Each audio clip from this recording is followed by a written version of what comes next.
So we may have a sneak peek at the price for Valve's upcoming console-like Steam machine, and guess what? It sucks. Seems even Gabe Newell's magic isn't powerful enough to overcome AI-prompted hardware shortages. Yeah, that price is not great, but come on, it's 2026. Haven't we abandoned all hope by now? It's a little childish to be looking on the sunny side of things, don't you think? Hold on, not so fast here. Larian Studios, they have been bullied out of using AI to develop their next game. That's good. Hey, yeah, sometimes being an internet tough guy pays off. And believe it or not, we have more good news this week. Seems we're not only getting another Wolfenstein, which I'm really excited about, but also a shooter set in the Starcraft universe, which I'm also really excited about. The Ghost of Starcraft Ghost returns. We've also got sales results from the Switch 2's first holiday on the market, and players have uncovered an entirely new secret in 2018's Red Dead Redemption 2. Oh my gosh, could this be the first Inside Games Roundup to have more good news than bad? Well, to find out, we have to throw to the one Inside Games staffer whose dating profile simply says more good than bad, Brian Garr. Way more good. All right, 5% more good. 5% more good. But yes, good stories this week, except for this one. So let's start off. Valve still has not announced official pricing for the upcoming Steam machine, but a pair of listings from Czech retailers are giving us a little glimpse, a little taste of what it might cost. Yeah, so the original link surfaced on Reddit's Gaming Leaks and Rumors subreddit, where a user spotted a live Steam machine listing on Czech retailer Smarty.cz, and according to the site, the retailer appears to list two models. That's a 512 gig version priced at roughly $950, and a 2 terabyte model listed at about $1,070. Woo-wee! That is expensive. All right, after the story was published, another user on X dug further into the listings. That user, Hajidin, checked Alza, one of the largest retailers in the Czech Republic, and found a similar pricing structure for the Steam machine.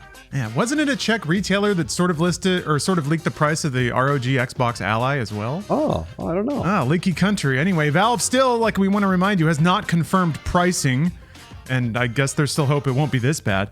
The company has previously said it does not plan to subsidize the hardware, meaning it's subject to all of the same price hikes and price gouging that we've seen in RAM and video cards, and that's what they're building this out of. Yeah, and Valve software engineer Pierre-Luc Griffo, Pierre, said that the price would be more in line with the current PC market, especially coinciding that ongoing memory shortages are driving hardware costs higher. So here's the thing. Steam and Valve released the Steam Deck at exactly the right time, and the Steam machine is being released at exactly the wrong time, because everything's going up by leaps and bounds in terms of PC hardware. And unfortunately, Valve is going to be subject to those price increases as well. I understand the desire to believe that Valve might follow the same sort of business model that PlayStation or even maybe Nintendo used to. I think they're pricing a little premium into their handhelds now, but yeah, unfortunately, I don't think they're looking at anywhere near the scale of sales that those companies are looking at. So if this is just sort of a nice little side project that's meant to help people that are already on Steam play more Steam games, they don't have a good business interest in losing money on it, which, oh man, that means we're going to be paying some premium prices for some performance that may not quite match. Yeah, this is going to be a fucking disaster. Just honestly. All right, let's move on. Larian Studios says it's drawing a clear line when it comes to generative AI and its next game. In a recent Reddit AMA, CEO and studio founder Sven Vinke confirmed that they will not use generative AI for concept art on the upcoming Divinity game. So Vinke said no concept art has been created using generative AI, and acknowledged that his earlier comments about experimenting with AI had caused confusion. Oh geez. Those comments, previously made to Bloomberg, sparked backlash after some fans believed AI was being used to generate concept art. Vinke later clarified that AI wasn't replacing artists and was only being used to, quote, explore things. Yeah, now he says Larian is removing generative AI from the entire concept art process to eliminate any doubt about the originality of the artwork. Oh, that's great. Here's a quote.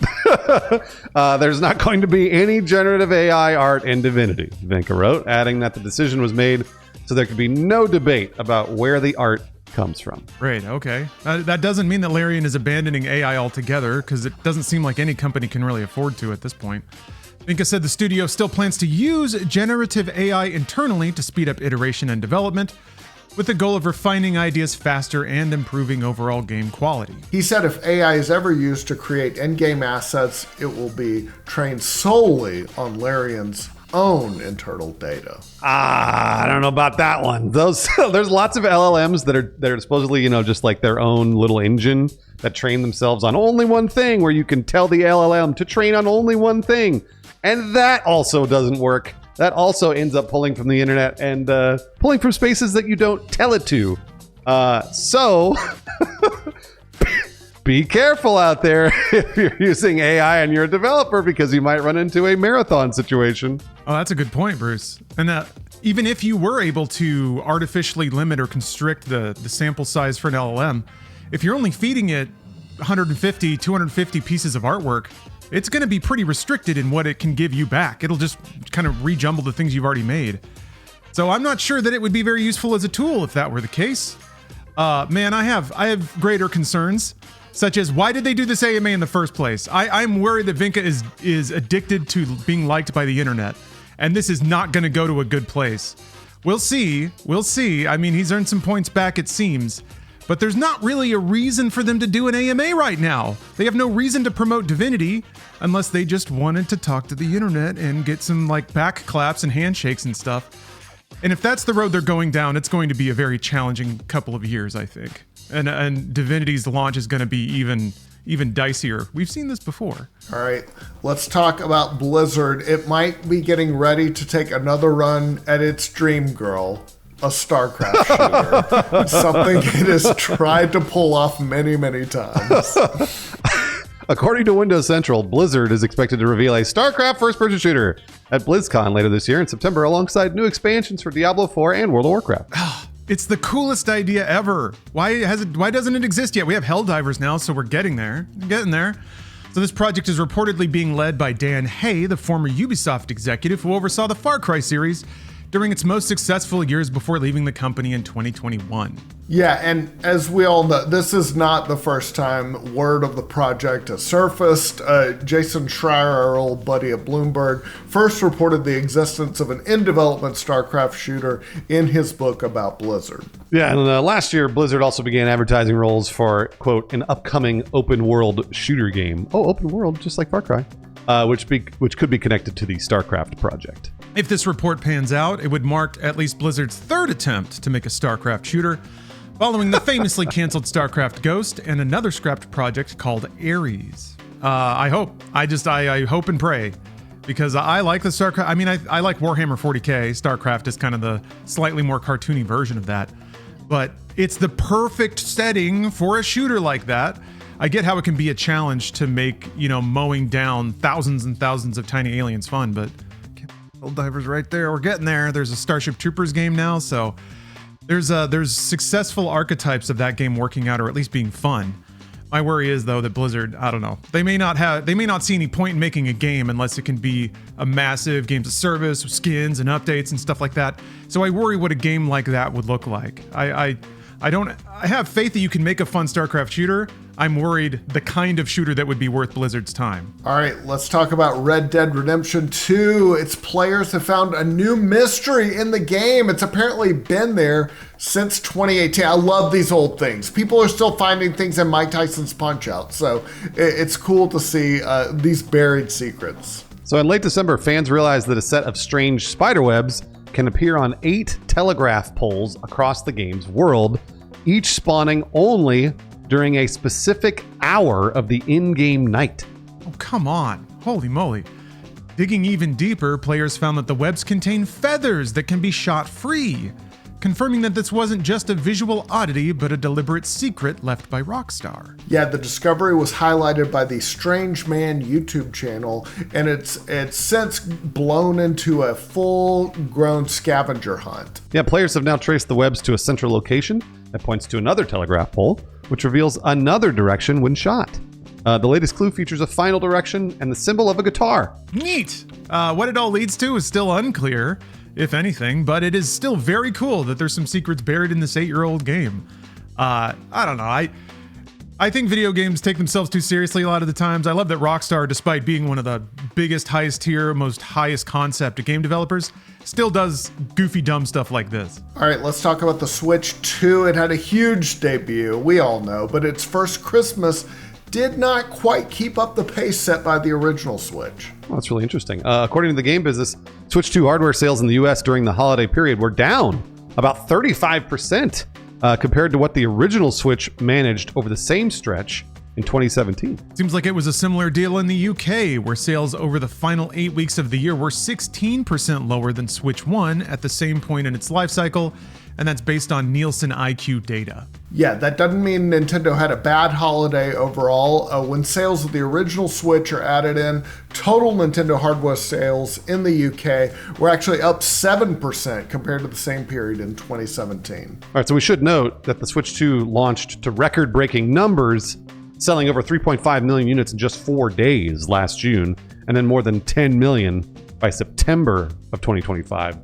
Overall, it's still outselling its predecessor. It's just the holiday sales were down. It also costs, 50% more than the Switch 1 did? So if you're making that extra margin, or I guess we don't know what Nintendo's margin actually is, but the fact that you can jack up the price by that much and only lose 30% of sales, I don't know, maybe they're coming out ahead. I have one. The new Mario Kart is worth it just for that. It's for me, and Donkey Kong Bonanza, but yeah. All right, let's talk about Wolfenstein 3. It looks like Machine Games may finally be heading back into Nazi punching territory. That's where I want them. Multiple outlets, including Windows Central and Kotaku, report that Wolfenstein 3 is currently in development, though no concrete details have been shared. Yeah, it was going to be weird if they make it after Youngblood, but we'll see. According to Windows Central, the game could be timed to line up with Amazon's Wolfenstein TV series. A lot of sense. Yeah, and if true, it would mark Machine Games' first main return to the series since 2019's Wolfenstein Youngblood, and the first numbered entry since the new Colossus in 2017. Studio's been working on Indiana Jones and the Great Circle and contributing to Doom Legacy of Rust, but Machine Games has previously said Wolfenstein was always meant to be a trilogy. All right, let's do a 5-second review. Sorry, another Dragon Quest plug. I'm sorry. Man, how many games can they release, Brian? Do they release one of these every week? We have been eating for the last 12 months. Dragon Quest VII Reimagined, the demo is out right now. It's free. Check it out. I think it's launching in February, but it is so good. It's so good. It's so good. Sorry. It's a playable bedtime story. Go enjoy. It's a great way to describe it. I think it does the thing where your demo save carries over to the full game too. Am I wrong about that? It does. Hey, there you go. There you go. That's pretty cool. That's pretty cool. Not a second to lose in the world of Dragon Quest. All right, speaking of games you can play for free, Inside Games is yet again on your side trying to save you money. Here's some free games you can scoop up this week. Epic is giving away Bloons TD6. Hell yeah, go and grab you some Bloons. Amazon Prime, if you're subscribed to that, you can pick up Sid Meier's Civilization 6 and Reflections of Life Dark Architect. Now, there are a lot of comings and goings on Xbox Game Pass. A lot of movement this week. The service picked up Bruised Bastards, Little Nightmares Enhanced Edition, Atomfall, Lost in Random, The Eternal Die, Rematch, Warhammer 40k Space Marine Mastercrafted Edition, and Final Fantasy. It's a remake of the first game. All of that's available now on console and PC. There's even more games coming next week, but we'll talk about them then. However, this coming week, there are some games leaving. I feel like it's appropriate to mention that before it happens. So all these games are going to be leaving Game Pass on January 15th. That's Flintlock, The Siege of Dawn, Neon White, Road 96, The Ascent, and The Grinch Christmas Adventures. So make sure to get in your Grinchin' while you can. All right, let's move on to the upcoming games for this week. First up, Quarantine Zone, The Last Check. Command the checkpoint in a collapsing city. Screen survivors, manage scarce resources, and hold back the undead. Every choice matters, and one mistake could unleash the plague beyond your walls. comes to PC January 12th. And Street Dog BMX. Get ready, guys, for massive tricks, high scores, and gnarly slams in Street Dog BMX. Carve your way through 6 huge maps featuring hidden spots, handcrafted challenges, and flowing lines. Comes to PC January 14th. Oh, this sounds like a Brian special right here. The Legend of Heroes trails beyond the horizon. The future of an entire continent is at stake in this milestone entry in the Trails series. Explore the vast Calvard Republic with 3 different protagonists, nurture connections, and master powerful skills in both real-time and turn-based battles as you uncover the secrets at the core of Zemuria. The Legend of Heroes Trails Beyond the Horizon comes to PS5, PS4, Switch 2, Switch, and PC on January 15th. And then finally, Broken Lore Unfollow is a first-person psychological horror game that explores the impact social media has on mental health through the story of Anne, a victim of bullying trapped in a surreal nightmare where she must solve a dark mystery and confront sinister creatures like Elon Musk.